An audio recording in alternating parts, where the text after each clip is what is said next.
Hello and welcome to Math with Miss V. We're continuing our trek through geometry with this series, and we are looking at vertical and adjacent angles in this video. So in previous video, we looked at how to classify angles as right, obtuse, or acute. In this one, we will look at the relationship between vertical angle pairs and adjacent angle pairs. We're looking at standard 7G5, use facts about vertical and adjacent angles in a multi-step problem to write and solve simple equations for an unknown angle in a figure. It sounds like a lot, but it's really not that bad. So the first type of angles are adjacent angles. These are two angles that share a common ray and vertex. In the picture, the following angle pairs are adjacent. Okay. So we have angle 1 and angle 2 are adjacent angles. They share a vertex, that's that center point.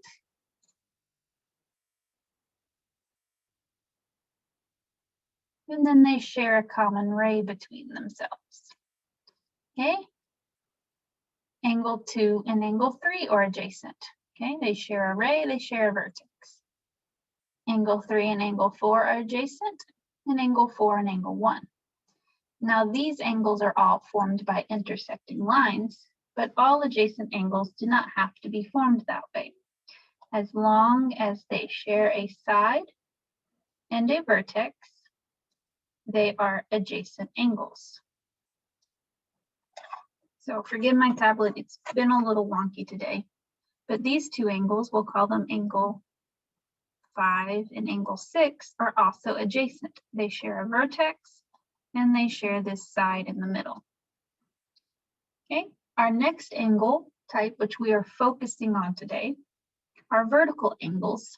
And these are two angles formed from intersecting lines, like we have in the example, that share a common vertex, but no sides. Okay, so adjacent angles and vertical angles are different and they cannot ever be the same angle pair. These angles are across from each other and equal to each other. Okay, so there's two sets of vertical angles in these intersecting lines. Angle 1 and angle 3 are vertical. That means they are across from each other. They only share a vertex. They do not share sides, and they are equal. They have the same number of degrees, the same measure. Our other pair of vertical angles are angle 2 and angle 4. Okay, so we're going to look at some examples with vertical angles. So we're given that angle 1 measures 47 degrees. What is the measure of angle 3?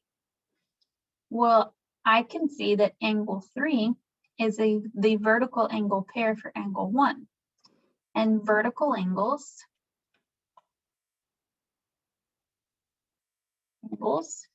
are equal.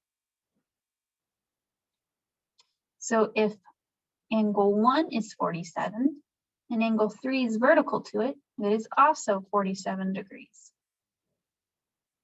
Okay, angle 2 measures 133 degrees. What is the measure of angle 4? Again, 2 and 4 are vertical from each other. Vertical angles are equal. So I know that angle 4 is also 133 degrees. Okay, let's jump in with a little bit more of a difficult example. So we have another pair of intersecting lines. So I am told that angle A measures 145 degrees. We want to know what is the value of X in angle C. Well, angle A and angle C are vertical angles. That means they're equal. So if angle A is 145 degrees, that means angle C equals 145 degrees. And I can determine the value of X by solving 5X equals 145. Because I know C equals 5X and C equals 145, So 5x equals 145. I'm going to undo everything. So this cancels and I get left with an x. 5 goes into 14 2 times with 4 left over. 5 goes into 45 9 times. So x equals 29. We do not use the degree measure because x is not the measure of the whole angle, just part of it. And let's look at B. The measure of angle B is 35 degrees. What is the value of y in angle? Whoops, angle D, not angle 4. Okay, so I know that angle B and angle D are vertical angles. That means they're equal. So if angle B is 35 degrees, then angle D is 35 degrees. So I can create an equation of 2y plus 9 equals 35. Angle D is vertical to angle B. B is 35, so D is 35. So 2y plus 9 equals 35. I'm going to undo my addition with subtraction.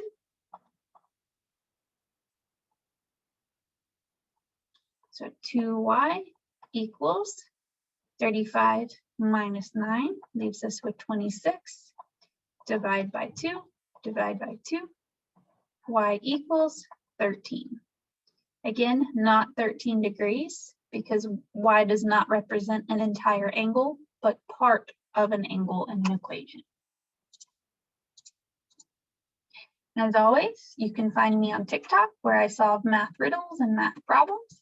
If you want to ask for a math problem to be solved, just drop something in the comment section and I will hopefully get to it. Again, if you have any help, need any help with anything, want me to cover a specific topic, just send me an email. I will be glad to work on that for you. Although if you're doing it for homework, don't expect me to get to it right away. And again, if you like this theme and you would like to use it, you can find the details on this slide where I got everything from slidesgo.com, not sponsored. Have a great day and I will see you in the future.